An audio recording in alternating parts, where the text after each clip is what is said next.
Aloha, everybody, and welcome back to the ThinkTech Hawaii studios for another exciting episode of Security Matters. This one's going to, I hope, tweak your brain just a little bit and make you think.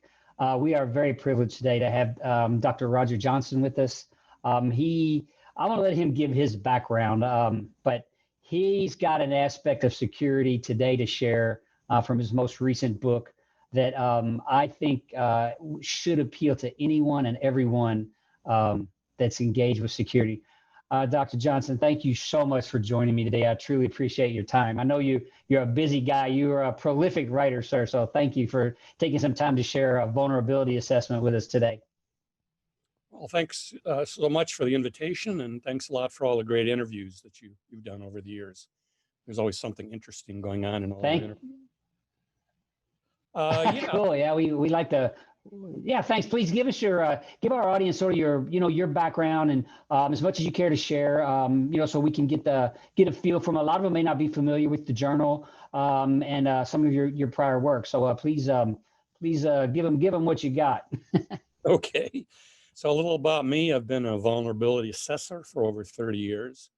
I was head and founder of the vulnerability assessment teams at Los Alamos National Laboratory and later at Argonne National Laboratory.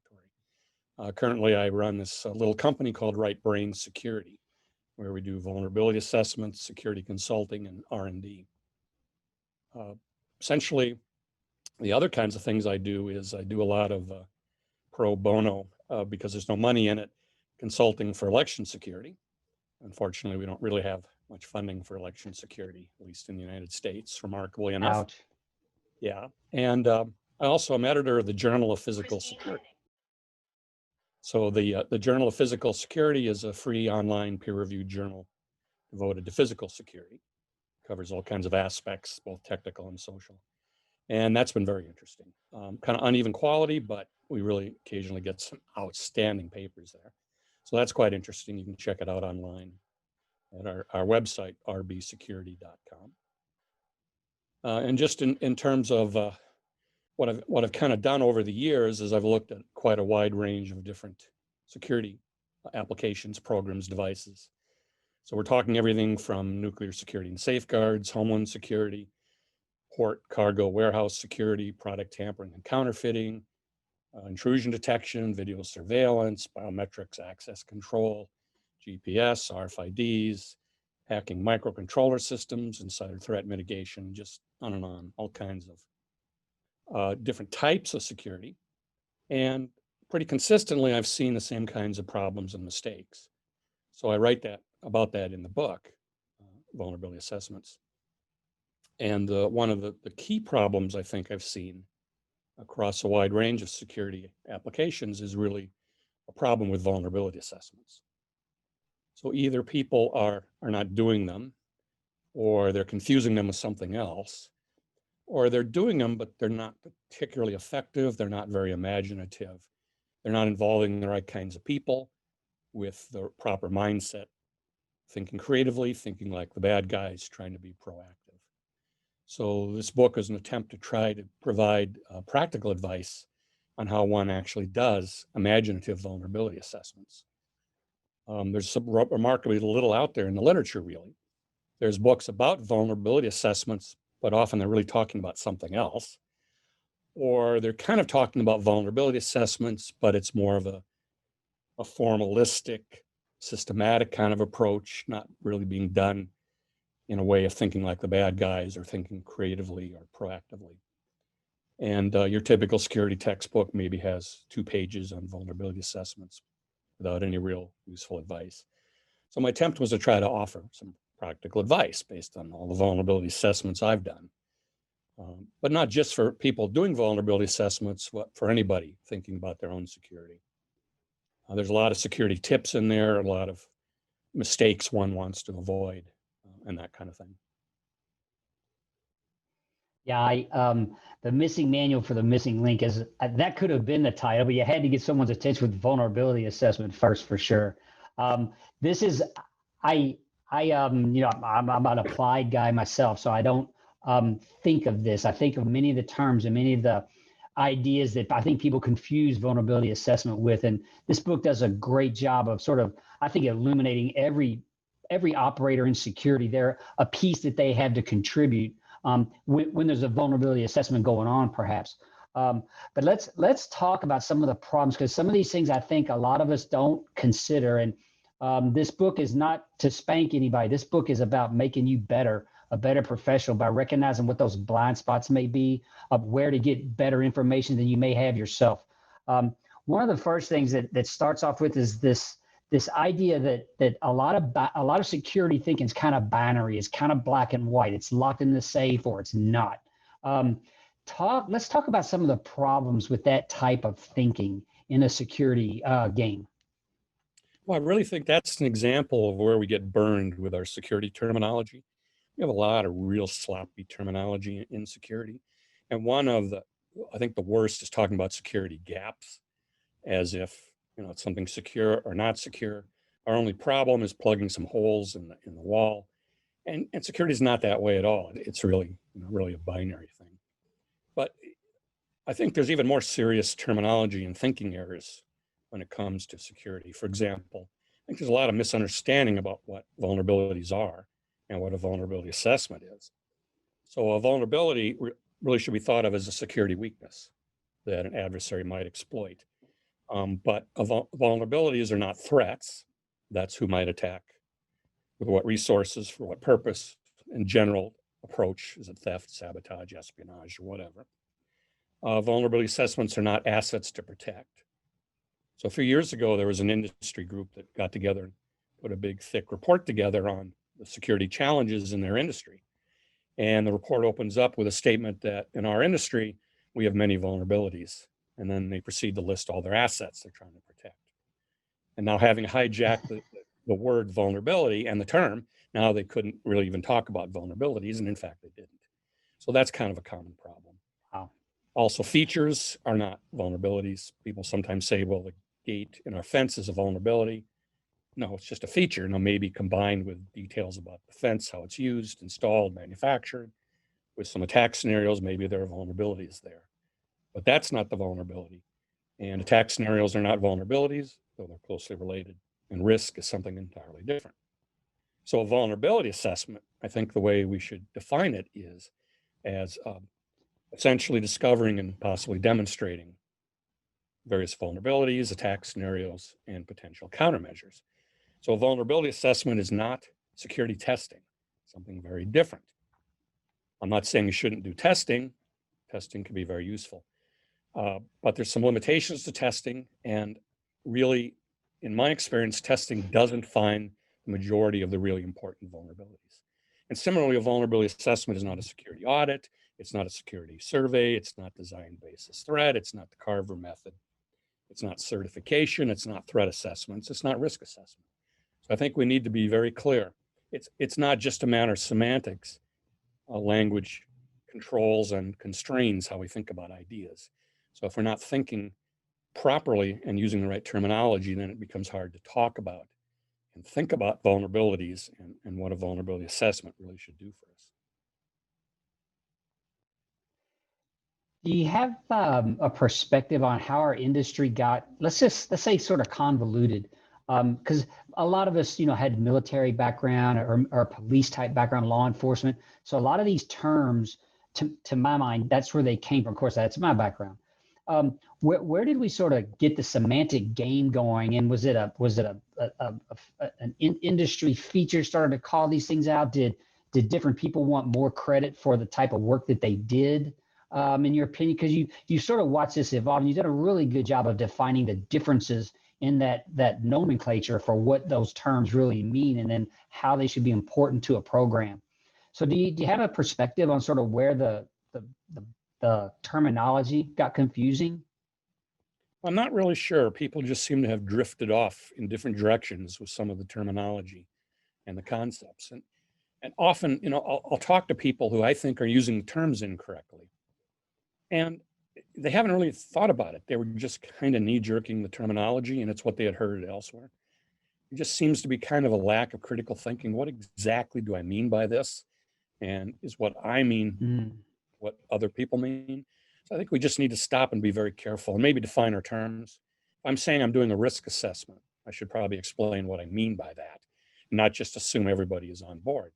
Because there are a lot of vendors out there that will sell you risk assessment services, but they're not risk assessments. They're something else, a threat assessment or an attempt at a vulnerability assessment or things that I'm not even sure what it is.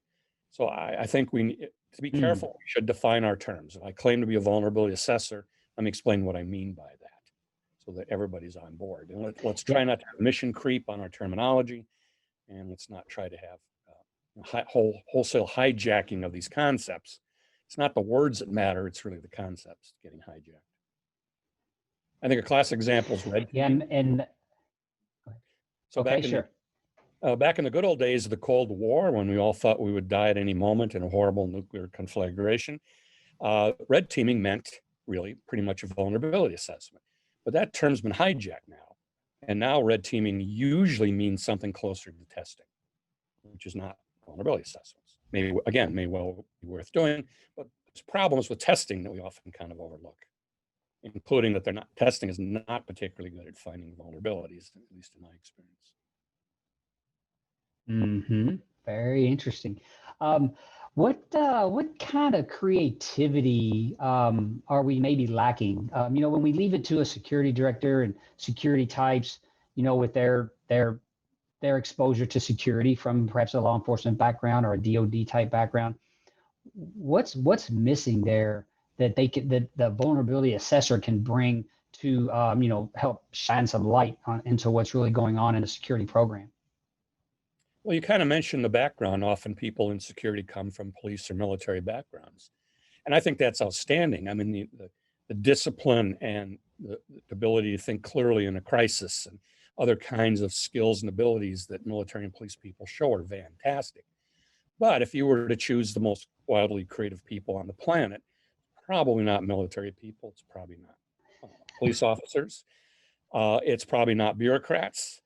It's probably not your boss. And really to think like the bad guys and stay steps ahead of them, we have to be creative. We have to predict what they might do. And that requires being very creative, even if the bad guys aren't, although it's always a mistake to assume they aren't. If nothing else, they can always hire smart, creative people or pressure them into helping. So I think that's the problem. We often have people looking at our security who aren't like the bad guys. They're the good guys and gals. And it can be very hard to think like the bad guys when you spent your life and your career desperately hoping your security is going to work. So you kind of need people like me that are evil, but not so evil as to actually go over to the dark side of the force, but evil enough to think like the bad guys. And so that's what you're looking for in your organization, people like that, because these are the ones who are automatically scheming about how to beat your security. Most of them will never do it, but they're thinking that way because that's how they think. That's how evil-minded people think. So you should leverage their ability to think more like the bad guys than you to help you try to improve your security. Awesome. I love how it invites you to sort of engage with your workforce and see, what are they thinking about. We are, halfway there already. We'll take a quick break for 1 minute. We're going to pay some bills and we'll be right back with Roger Johnston. Aloha. I'm Christine Linders, a physical therapy specialist and the host of Movement Matters. My show is designed to teach you the simplest and most effective treatment strategies to get you out of pain and back to doing what you love. If you or someone you know is having pain in a certain area of the body and would like a free assessment in treatment over media or in person, and then come on the show to talk about it, email us at thinktechmovementmatters@gmail.com. Or if you have a topic you would like to know more about, please email us. My goal is to decrease pain all over the world, inspiring people to take better care of their bodies to enjoy life to the fullest. I look forward to hearing from you.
Hey, aloha, and welcome back to Security Matters. We are talking with Roger Johnston, and we're really fleshing through his latest book on vulnerability assessments, the missing manual for the missing link.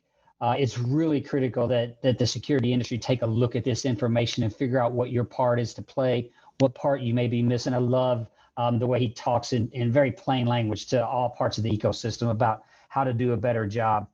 I love this one because it's kind of my job here, the devil's advocate, right? So, when you've got this great program and you've got it all lined out, who's in the room to question it, right? And what kind of role can that person play? And how do you, if that role is sort of boo-hooed in an organization, what are maybe some of the things you can do to help people understand how valuable it could be?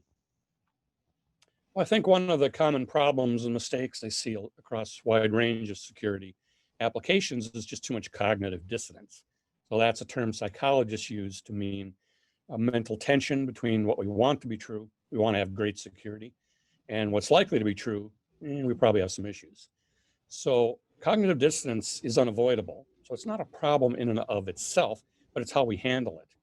And one of the best countermeasures to cognitive dissonance, and there's a lot of rigorous research backing this up by psychologists, is simply to have a devil's advocate. Another great way is to have humor. But a devil's advocate is someone who's always going, no, wait a minute. Are we sure about that? What are our hidden assumptions here? Is that really going to work? Is this really the best way we can do it? Now, some organizations automatically have the devil's advocate. Sometimes they're not listened to because they're always grousing about something, but that's really their role. Other times, I think organizations would do well to appoint a devil's advocate. Okay, your job is to figure out everything that's wrong here. Any possibility of what's wrong. Where are our hidden assumptions? What are our built-in biases? What are we overlooking? I have to protect that person because often they'll get a lot of retaliation. And it can be a dangerous career choice to be a devil's advocate. But that's exactly what you want. You want people in the organization who are always questioning authority, questioning how we've done things. You always want to listen to them.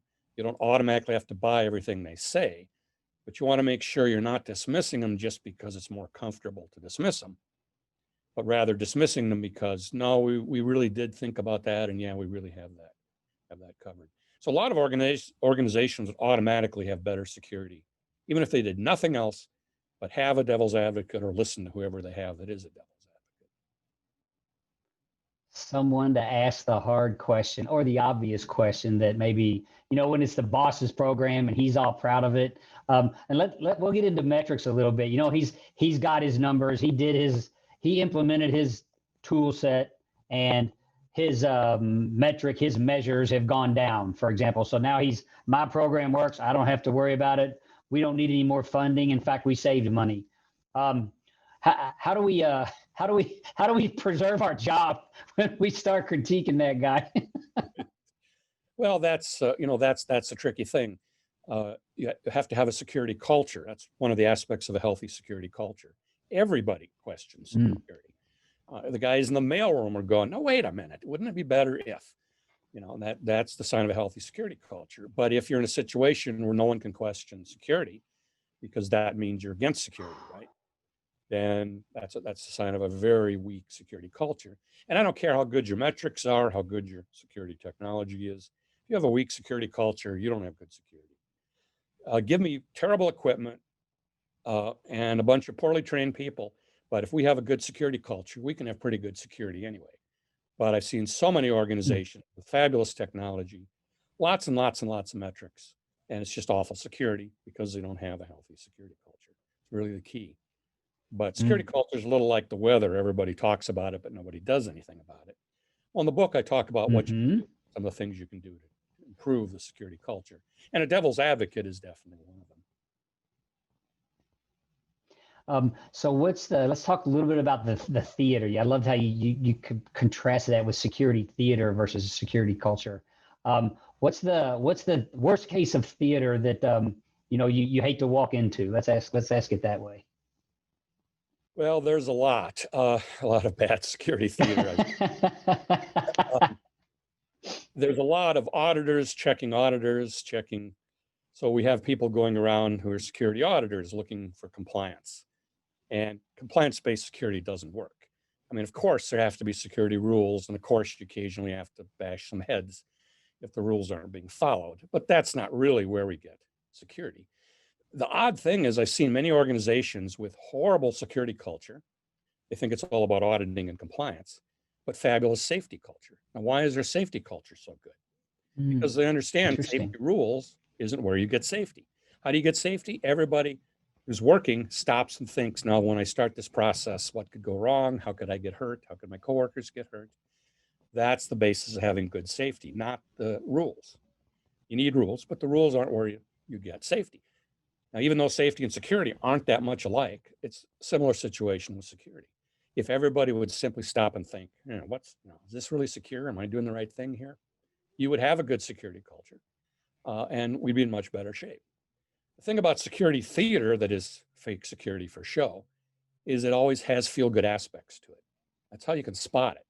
The best way is to do a vulnerability assessment, but that takes some time and effort. But if it's got feel-good aspects, everybody's really feeling good about our checking on the compliance of the rules, that tells you it's probably not real security.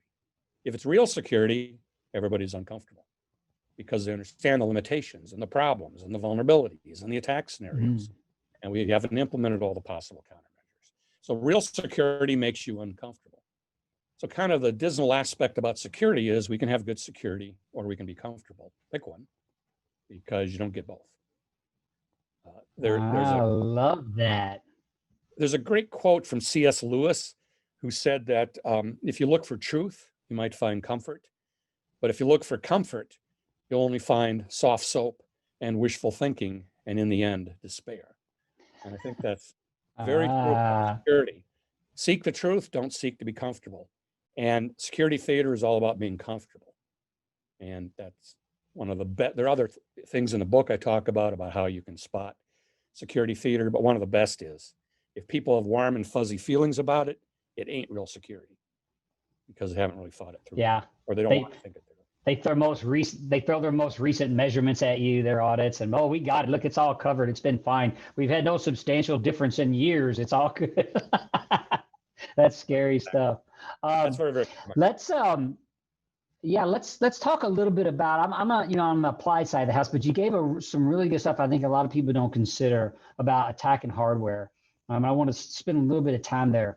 A lot of security directors, a lot of industry consumers of security, they may be under the impression that the folks like me that bring this stuff to them, they put out an RFP, we responded, that we've tested all this stuff internally, that we've tried to run attacks against it and see if people have tampered with it in transit while it's being shipped to us or whatever, not knowing that none of that happens very often in the world unless they really get to a vulnerability assessment, folks like yourself that are paid to take that stuff apart and see what's going on with it.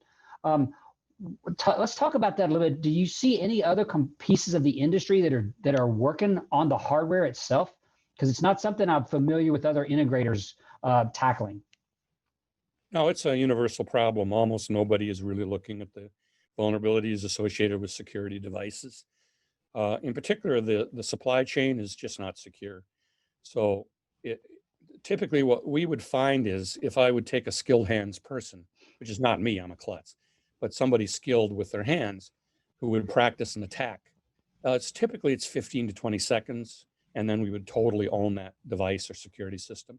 And that attack can be done at the factory because typically manufacturers don't have very good security, even though they're making security products. It can be done at the vendor. It can be done while the product or system is in transit, while it's sitting on the loading dock, before it's installed, at the end user, after it's installed. And you're literally looking at 15 to 20 seconds of access time. And then the bad guys totally own it. And testing to see if the device operates normally is useless because it will operate normally. It's just when the bad guys want it to, it will do things that they want it to do.